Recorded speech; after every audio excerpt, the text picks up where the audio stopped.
3 വർഷങ്ങൾക്ക് മുമ്പ് അടിച്ചുറപ്പില്ലാത്ത വീട്ടിൽ താമസിച്ചിരുന്ന ഒരു കുടുംബം. യാതൊരു വിധത്തിലുള്ള സുരക്ഷയും ഇല്ലാത്തതുകൊണ്ട് തന്നെ 10 വയസ്സുകാരി ആദിത്യമോള് പാമ്പുകടിയേറ്റ് ആ വീട്ടിൽ മരണപ്പെട്ടു. അതറിഞ്ഞതോടെ അന്ന് സംസ്ഥാനം തന്നെ ഇതൊരു വലിയ ചർച്ചയായി ഏറ്റെടുത്തിരുന്നു.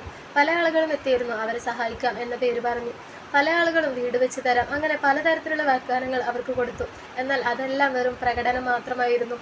ഈ ചർച്ചയുടെ ചൂടാറിയപ്പോൾ എല്ലാവരും ആ കാര്യം മറന്നു.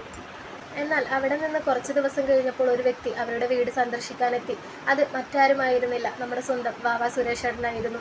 അദ്ദേഹം അവരോട് പറഞ്ഞു, ഞാൻ വെച്ച് തരും നിങ്ങൾക്കൊരു വീട്. അപ്പോൾ അവരും വിചാരിച്ചു മറ്റാളുകളെ പോലെ ഇതും വെറും വാക്ക് തന്നെയായിരിക്കുമെന്ന്. പക്ഷെ ആ ഒരു വ്യക്തി ആ പറഞ്ഞ വാക്ക് ഇന്ന് 3 വർഷം ഇപ്പുറം ആ പറഞ്ഞ വാക്ക് അത് സത്യമാക്കി കൊടുത്തു. വാവ സുരേഷ് ഏട്ടൻ വെച്ച് തന്ന വീട് നാളെ നമ്മൾ പാല് കാച്ചി വീട്ടിലോട്ട് കയറുകയാണ്. അപ്പം എല്ലാവിധ അനുഗ്രഹവും ഉണ്ടാവണേ എന്ന് എല്ലാവരോടും പ്രാർത്ഥിക്കുക. എല്ലാവരുടെ സഹായവും കൊണ്ടാണ്.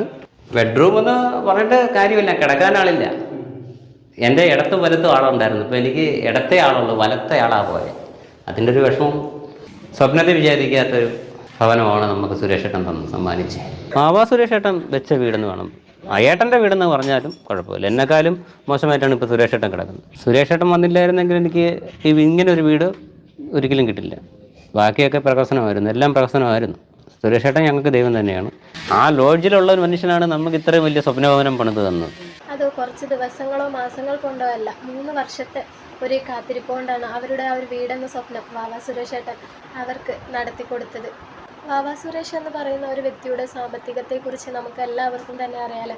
അധികമായിട്ട് സ്വത്തോ സമ്പാദ്യമോ ഒന്നുമുള്ള ഒരാളല്ല. അയാൾ താമസിക്കുന്ന ഒരു വീട് തന്നെ നമ്മളിപ്പോൾ പലരും കണ്ടിട്ടുണ്ടാവും. ഒരു ഷെഡ് എന്ന് പറയാൻ പോലും യോഗ്യതയില്ലാത്തൊരു അത്രയും ബുദ്ധിമുട്ടുള്ള ഒരവസ്ഥയിലാണ് അദ്ദേഹം ജീവിക്കുന്നത്. അങ്ങനത്തെ ഒരാളാണ് ഇന്നൊരു കുടുംബത്തിന് ഒരു കൊട്ടാരം തന്നെ എന്ന് പറയാം. അവരുടെ ആ ഒരു നില വെച്ച് നോക്കുമ്പോൾ അവർക്കതൊരു കൊട്ടാരം തന്നെയാണ്. അങ്ങനത്തെ ആ ഒരു സ്വപ്നം അവർക്കിന്ന് സാധ്യമാക്കി കൊടുത്തത് ആണ്. നമ്മൾ പലപ്പോഴും പറയാറില്ലേ, ഇല്ലാത്തവനാണ് യഥാർത്ഥ വിശപ്പിൻ്റെ വില മനസ്സിലാവുള്ളൂ എന്നത്. ആ ഒരു കാര്യം ഈ കാര്യത്തിൽ സത്യമാണ്. അദ്ദേഹത്തിന് സ്വന്തമായിട്ടൊരു വീടില്ല. അദ്ദേഹം എപ്പോഴും കഴിയുന്നത് ഒരു ലോഡ്ജിലാണ്. എന്നാൽ മറ്റൊരു കുടുംബം അങ്ങനെ ഒരു വീടില്ലാതെ വിഷമിക്കരുത് എന്ന് കരുതി തന്നെ കൊണ്ട് പറ്റുന്ന പോലെ 1-2 വർഷമല്ല 3 വർഷമെടുത്ത് ഒരുപാട് സാമ്പത്തിക ബുദ്ധിമുട്ടുകൾ ഉണ്ടായിട്ടും അതെല്ലാം തരണം ചെയ്ത് ഇന്ന് വീടെന്നൊരു സ്വപ്നം അവർക്ക് നടപ്പിലാക്കി കൊടുത്തു. എന്തായാലും വാവ സുരേഷിൻ്റെ ആ ഒരു നല്ല മനസ്സിന് നമ്മൾ എത്ര തന്നെ നന്ദി പറഞ്ഞാലും മതിയാവില്ല അല്ലേ. ഇങ്ങനെയുള്ള ഓരോ പാവങ്ങളുടെ വിഷമം മാറ്റി കൊടുക്കുമ്പോഴാണ് നമ്മൾ ശരിക്കും മറ്റുള്ളവരുടെ മുന്നിൽ വലിയവനാവുന്നത്. ഒരുപാട് പണമോ സ്വത്തോ സമ്പാദ്യമോ ഒന്നുമുള്ളവനല്ല യഥാർത്ഥ കോടീശ്വരൻ എന്ന് പറയുന്നത്. മറ്റുള്ളവരുടെ മനസ്സിൽ നമുക്കൊരു സ്ഥാനമുണ്ടോ, അവരുടെ മനസ്സിൽ നമ്മൾക്ക് വേണ്ടിയിട്ട് ഒരിടമുണ്ടോ, അപ്പോഴാണ് യഥാർത്ഥത്തിൽ നമ്മളൊരു വലിയ വ്യക്തിയായിട്ട് മാറുന്നത്, അല്ലെങ്കിൽ നമ്മളൊരു മനുഷ്യനായിട്ട് തന്നെ മാറുന്നത്.